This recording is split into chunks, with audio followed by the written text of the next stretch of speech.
This ABC 15 Flash Briefing is sponsored by Sanderson Ford. Straight up. Hi, I'm Steve Irvin with your top stories from ABC15 Arizona. The FDA ruling on COVID booster shots, rejecting Pfizer's request for a third shot for anybody 16 and up. In a 16-2 vote, the FDA panel rejecting the plan to add a third shot. But why?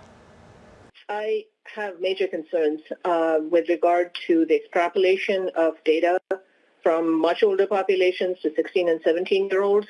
We have no data on the safety in this population at all that have been presented so far, and that concerns me significantly. That sentiment echoed by many of the committee members, several officials saying they need to see more data before they can recommend it. But here is what the committee did do. They voted yes unanimously to recommend a booster dose for people who were 65 and older and anybody at high risk. This meeting is just the start of the booster shot approval process. Important to note here, the advisor's decision is not binding. The full agency and the CDC could move in a different direction, although that is generally uncommon. In Arizona, more than 57% of our state's population has received at least one vaccine dose, with more than 3.6 million people considered fully vaccinated. It's about 50%. Our hospital is full. That's the message from Flagstaff Mayor Paul Deasy, tweeting out this graphic showing ICU, emergency, and surgery bed availability all at 0 at Flagstaff Medical Center. Now, that is a number that fluctuates, or can, at least based on staffing. In his tweet, though, he writes, "This isn't just about getting COVID. This affects all injuries and illnesses people are facing in our community who need health care." In Chandler, a man shot by police during a domestic violence call. This happened at a hotel near Chandler Fashion Center. Officers responding just before 7 to a woman asking for help. When they arrived, they say a man was hiding in the parking lot with a gun. Police say 2 officers shot him. He is in the hospital. No officers were hurt. Multiple schools in Mesa forced into temporary lockdown. Some of them even evacuated after several threats were called in this week. Now 2 teens are being charged. Mesa police say a 14-year-old girl from Red Mountain High School and a 15-year-old boy from Dobson High are both charged with making false threats. They have not been tied to any of the other threats. Mesa police are asking anybody with information to come forward. A new consumer alert tonight. Kroger recalling its 16-ounce bagged kale over possible listeria contamination. The recalled products have a best buy date of September 18th. Customers can return the bags for a full refund. Kroger is the parent company of Fry's. However, we're told this only affects Kroger-branded stores specifically. This does not affect a number of stores. It affects a number of states, but not in Arizona.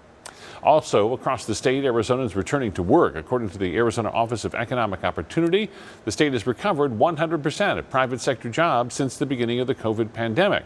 About 325,000 jobs have been recovered since April 2020, bringing the private sector employment total to 2,572,000. At that rate, Arizona is outpacing the national recovery, which is 79% of the way back compared to pre-pandemic levels.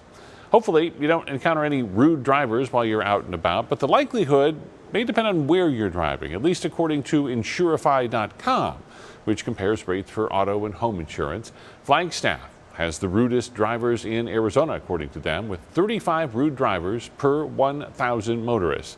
According to Insurify, Flagstaff drivers are 43% ruder than the state average. A new Costco and the old one getting some new life. In Queen Creek, Costco officially filing paperwork to build their new location.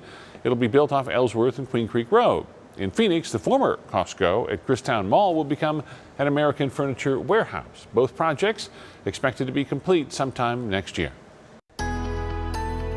The chance for storms returns to your forecast this weekend. I'm meteorologist Jorge Torres in your forecast for Saturday, showing temperatures starting off in the lower 80s in the morning and climbing into the upper 90s by the afternoon. But there is a chance for some spotty showers and an occasional thunderstorm here in the Phoenix metro. Across Arizona on Saturday, highs will be anywhere from 72 in Flagstaff to 88 in Sedona. The hot spots will be generally to the west there in Yuma and Lake Havasu, both in the 100s. Everyone else in the lower deserts generally in the mid to upper 90s. And on Sunday, we're calling for a high back up to 100 degrees here in the valley, with some breezes returning in the afternoon. So here's your 7-day forecast. Temperatures anywhere from the upper 90s and lower 100s for the next 7 days. Some more seasonal conditions as we approach the first day of fall, which is officially this Wednesday. But that is going to be a warm day with a high of 102. But those lows will be cooling down as well, generally in the mid and upper 70s beginning as early as Monday morning. But the chance for storms returns this weekend at 10 to 20%. For the latest headlines, weather, and traffic, head to ABC15.com or download the free ABC15 mobile app. This ABC 15 Flash Briefing is sponsored by Sanderson Ford. Straight up.